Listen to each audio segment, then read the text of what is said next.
सोमवार व्रत कथा। पहले समय में किसी नगर में एक धनी व्यापारी रहता था। दूर दूर तक उसका व्यापार फैला हुआ था। नगर के सभी लोग उस व्यापारी का सम्मान करते थे। इतना सब कुछ से संपन्न होने के बाद भी वह व्यापारी बहुत दुखी था, क्योंकि उसका कोई पुत्र नहीं था, जिस कारण अपने मृत्यु के पश्चात व्यापार के उत्तराधिकारी की चिंता उसे हमेशा सताती रहती थी। पुत्र प्राप्ति की इच्छा से व्यापारी प्रत्येक सोमवार भगवान शिव की व्रत पूजा किया करता था और शाम के समय शिव मंदिर में जाकर शिवजी के सामने घी का दीपक जलाया करता था। उसकी भक्ति देखकर मां पार्वती प्रसन्न हो गई और भगवान शिव से उस व्यापारी की मनोकामना पूर्ण करने का निवेदन किया। भगवान शिव बोले, इस संसार में सबको उसके कर्म के अनुसार फल की प्राप्ति होती है। जो प्राणी जैसा कर्म करते हैं, उन्हें वैसा ही फल प्राप्त होता है। शिवजी द्वारा समझाने के बावजूद मां पार्वती नहीं मानी और उस व्यापारी की मनोकामना पूर्ति हेतु वे शिवजी से बार बार अनुरोध करती रही। अंततः माता के आग्रह को देखकर भगवान भोलेनाथ को उस व्यापारी को पुत्र प्राप्ति का वरदान देना पड़ा। वरदान देने के पश्चात भोलेनाथ मां पार्वती से बोले, आपके आग्रह पर मैंने पुत्र प्राप्ति का वरदान तो दे दिया, परंतु इसका यह पुत्र 16 वर्ष से अधिक समय तक जीवित नहीं रहेगा। उसी रात भगवान शिव उस व्यापारी के स्वप्न में आए और उसे पुत्र प्राप्ति का वरदान दिया और उसके पुत्र के 16 वर्ष तक जीवित रहने की भी बात बताई। भगवान के वरदान से व्यापारी को खुशी तो हुई, लेकिन पुत्र की अल्पायु की चिंता ने उस खुशी को नष्ट कर दिया। व्यापारी पहले की तरह सोमवार के दिन भगवान शिव का विधिवत व्रत करता रहा। कुछ महीनों के बाद उसके घर अति सुंदर बालक जन्म लिया। घर में खुशियां भर गई। बहुत धूमधाम से पुत्र जन्म का समारोह मनाया गया, परंतु व्यापारी को पुत्र जन्म की अधिक खुशी नहीं हुई, क्योंकि उसे पुत्र की अल्पायु के रहस्य का पता था। जब पुत्र 12 वर्ष का हुआ तो व्यापारी ने उसे उसके मामा के साथ पढ़ने के लिए वाराणसी भेज दिया। लड़का अपने मामा के साथ शिक्षा प्राप्ति हेतु चल दिया। रास्ते में जहां भी मामा भांजा विश्राम हेतु रुकते, वहीं यज्ञ करते और ब्राह्मणों को भोजन कराते। लंबी यात्रा के बाद मामा और भांजा एक नगर में पहुंचे। उस दिन नगर के राजा की कन्या का विवाह था, जिस कारण पूरे नगर को सजाया गया था। निश्चित समय पर बारात आ गई, लेकिन वर का पिता अपने बेटे के एक आंख से काने होने के कारण बहुत चिंतित था। उसे भय था कि इस बात का पता चलने पर कहीं राजा विवाह से इनकार न कर दे, इससे उसकी बदनामी भी होगी। जब वर के पिता ने व्यापारी के पुत्र को देखा तो उसके मस्तिष्क में एक विचार आया। उसने सोचा, क्यों न इस लड़के को दूल्हा बनाकर राजकुमारी से विवाह करा दूं। विवाह के बाद इसको धन देकर विदा कर दूंगा और राजकुमारी को अपने नगर ले जाऊंगा। वर के पिता ने लड़के के मामा से इस संबंध में बात की। मामा ने धन मिलने के लालच में वर के पिता की बात स्वीकार कर ली। लड़के को दूल्हे का वस्त्र पहनाकर राजकुमारी से विवाह कर दिया गया। राजा ने बहुत सारा धन देकर राजकुमारी को विदा किया।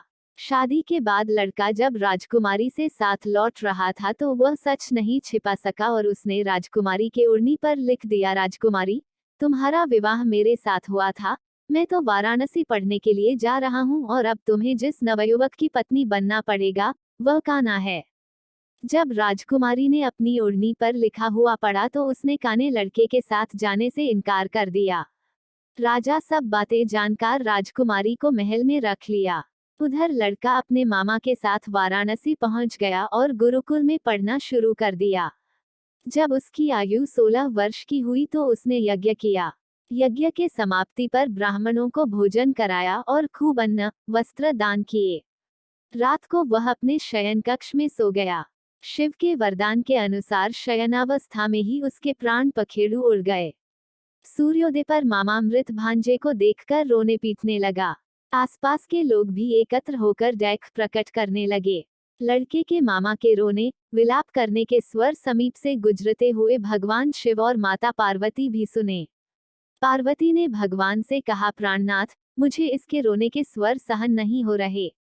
आप इस व्यक्ति के कष्ट को अवश्य दूर करें।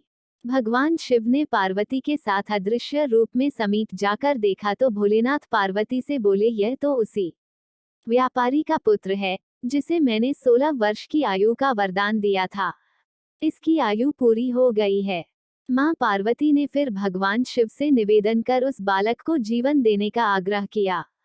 माता पार्वती के आग्रह पर भगवान शिव ने उस लड़के को जीवित होने का वरदान दिया और कुछ ही पल में वह जीवित होकर उठ बैठा। शिक्षा समाप्त करके लड़का मामा के साथ अपने नगर की ओर चल दिया। दोनों चलते हुए उसी नगर में पहुंचे जहां उसका विवाह हुआ था। उस नगर में भी यज्ञ का आयोजन किया। समीप से गुजरते हुए नगर के राजा ने यज्ञ का आयोजन देखा और उसने तुरंत ही लड़के और उसके मामा को पहचान लिया। यज्ञ के समाप्त होने पर राजा मामा और लड़के को महल में ले गया और कुछ दिन उन्हें महल में रखकर बहुत सा धन, वस्त्र आदि देकर राजकुमारी के साथ विदा कर दिया। इधर भूखे प्यासे रहकर व्यापारी और उसकी पत्नी बेटे की प्रतीक्षा कर रहे थे। उन्होंने प्रतिज्ञा कर रखी थी कि यदि उन्हें अपने बेटे की मृत्यु का समाचार मिला तो दोनों अपने प्राण त्याग देंगे, परंतु जैसे ही उसने बेटे के जीवित वापस लौटने का समाचार सुना तो वह बहुत प्रसन्न हुआ।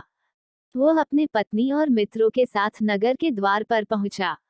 अपने बेटे के विवाह का समाचार सुनकर पुत्रवधू राजकुमारी को देखकर उसकी खुशी का ठिकाना न रहा।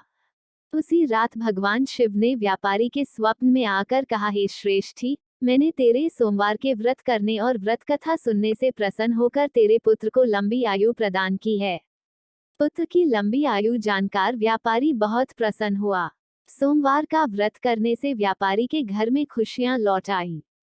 शास्त्रों में लिखा है कि जो स्त्री पुरुष सोमवार का विधिवत व्रत करते और व्रत कथा सुनते हैं उनकी सभी इच्छाएं पूरी होती हैं। आरती। ओम जय शिव ओमकारा, स्वामी हर शिव ओमकारा, ब्रह्मा विष्णु सदाशिव अर्धांगी धारा। जय शिव ओमकारा। एकानन चतुरानन पंचानन राजे, स्वामी पंचानन राजे, हंसासन गरुड़ासन वृष वाहन साजे। जय शिव ओमकारा। दो भुज चारु चतुर्भुज 10 भुज से सोहे, स्वामी 10 भुज से सोहे, तीनों रूप निरखते त्रिभुवन जन्मोहे। जय शिव ओमकारा। अक्षमाला वनमाला मुंडमाला धारी, स्वामी मुंडमाला धारी, चंदन मृगमद सोहे भाले शशि धारी। जय शिव ओमकारा। श्वेतांबर पीतांबर बाघांबर अंगे, स्वामी बाघांबर अंगे, संकादिक ब्रह्मादिक भूतादिक संगे। जय शिव ओमकारा। कर में श्रेष्ठ कमंडलु चक्र त्रिशूल धरता, स्वामी चक्र त्रिशूल धरता, जगकर्ता जगहर्ता जग पालन करता। जय शिव ओमकारा। ब्रह्मा विष्णु सदाशिव जानत अविवेका, स्वामी जानत अविवेका, प्रणवाक्षर में शोभित यह तीनों एका। जय शिव ओमकारा। निर्गुण शिव की आरती जो कोई नर गावे, स्वामी जो कोई नर गावे, कहत शिवानंद स्वामी मन वांछित फल पावे। जय शिव ओमकारा।